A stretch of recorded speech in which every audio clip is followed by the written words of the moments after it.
दोस्तों, हिंदी फिल्म संगीत के इतिहास में कई ऐसी जोड़ियां रही हैं जिनके बिना उस दौर की कल्पना ही नहीं की जा सकती। लेकिन एक जोड़ी ऐसी भी थी जिसका रिश्ता सिर्फ संगीत तक सीमित नहीं था। कहा जाता है कि एक दिन रिकॉर्डिंग स्टूडियो में एक हादसा हुआ, कांच टूटा, खून बहने लगा और उसी पल एक गायिका ने अपनी साड़ी का पल्लू फाड़कर उस घाव पर बांध दिया और उसी पल से एक संगीतकार और एक गायिका के बीच भाई बहन का रिश्ता बन गया। ये कहानी है मदन मोहन और लता मंगेशकर की और ये कहानी हमें ले जाती है हिंदी सिनेमा के उस दौर में जिसे आज भी लोग गोल्डन एरा कहते हैं।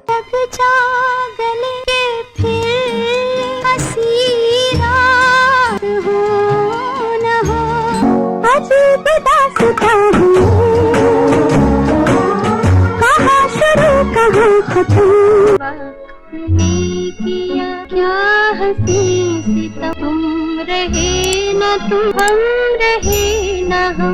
जिम्मेदारी चलो मान जाओ, देखी सबकी यारी मेरा दिल जलाओ। मैं सितारों का तराना, मैं बहारों का फसाना, लेके एक अंगड़ाई मुझ डाल नजर बन जा दीवाना। 1950 से लेकर 1970 तक का समय हिंदी फिल्म संगीत का स्वर्णिम दौर माना जाता है। ये वो समय था जब गाने सिर्फ फिल्मों का हिस्सा नहीं होते थे, वो लोगों की जिंदगी का हिस्सा बन जाते थे। जाने कहा मेरा जिगर गया जी, अभी अभी यही था किधर गया जी। सुबह रेडियो सिलोन पर गाने बजते थे, दोपहर में बिना का गीतमाला का इंतजार होता था और शाम को चाय की दुकानों पर वही गाने गूंजते थे। बहनों और भाइयों, आज एक खास अहमियत और शान के साथ बजा है दुनिया के सबसे मशहूर रेडियो प्रोग्राम गीतमाला का ये संगीत, क्योंकि आज आपका दोस्त अमीन सायानी आपके लिए पेश कर रहा है। उस दौर में कई महान संगीतकार सक्रिय थे। नौशाद, ओपी नैयर, शंकर जयकिशन, रवि, खयाम, हर संगीतकार की अपनी पहचान थी। लेकिन इन सबके बीच एक ऐसा संगीतकार था जिसकी धुनों में एक अजीब सी मिठास और दर्द होता था और वो थे मदन मोहन। मदन मोहन को अक्सर गजलों का जादूगर कहा जाता है। उनकी धुनों में एक खास बात थी, वो बेहद सादगी से ऐसी धुन बना देते थे जो सीधे दिल तक पहुंचती थी। ये दुनिया, ये महफिल,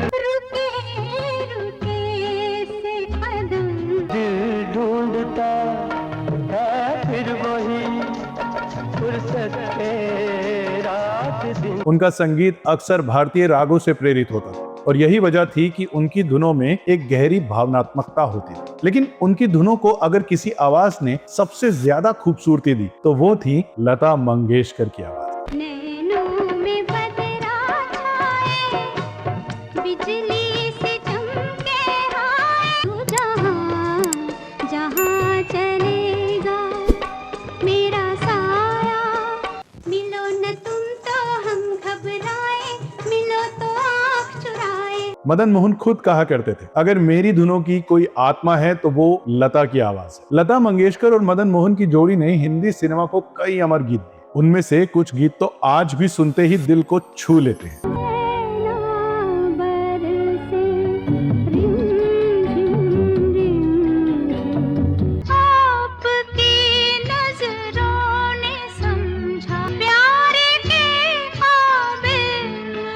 इन गीतों की खासियत सिर्फ धुन नहीं थी, इनमें भावनाएं थी, गहराई थी और एक ऐसी आत्मीयता थी जो सीधे श्रोता के दिल तक पहुंचती। लेकिन दोस्तों, आज की कहानी इन गानों की नहीं है। आज की कहानी है उस घटना की जिसने इस जोड़ी के रिश्ते को हमेशा के लिए बदल दिया। साल था 1966। उसी साल रिलीज हुई फिल्म मेरा साया। इस फिल्म का संगीत दिया था मदन मोहन। फिल्म के गाने बेहद लोकप्रिय हुए।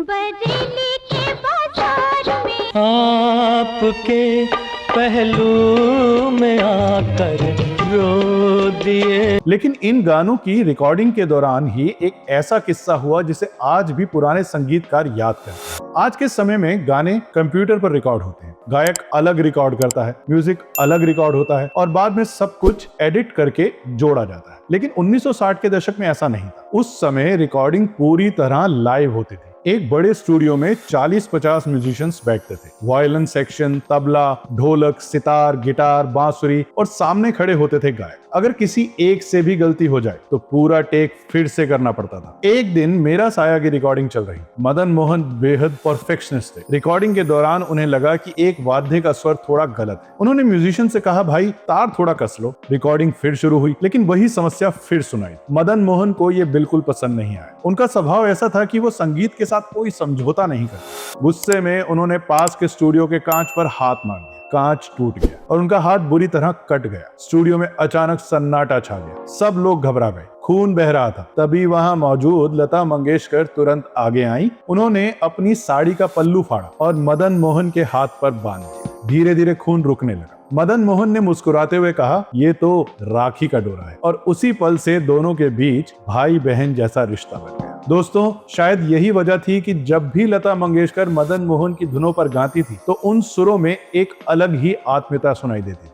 यही रिश्ता हमें दे गया हिंदी सिनेमा के कुछ सबसे अमर गीत। और यही था उस दौर का जादू, जहां संगीत सिर्फ धुन नहीं था, वो रिश्ते, भावनाओं और इंसानियत की कहानी था। अगर आपको हिंदी सिनेमा के ऐसे ही दिलचस्प और अनसुने किस्से पसंद आते हैं तो हमारे चैनल बॉलीवुड डायरीज को सब्सक्राइब जरूर कीजिएगा। मैं फिर मिलूंगा एक नई कहानी के साथ। तब तक के लिए दुआओं में याद रखिएगा। आपका होस्ट, आपका दोस्त प्रकाश घई।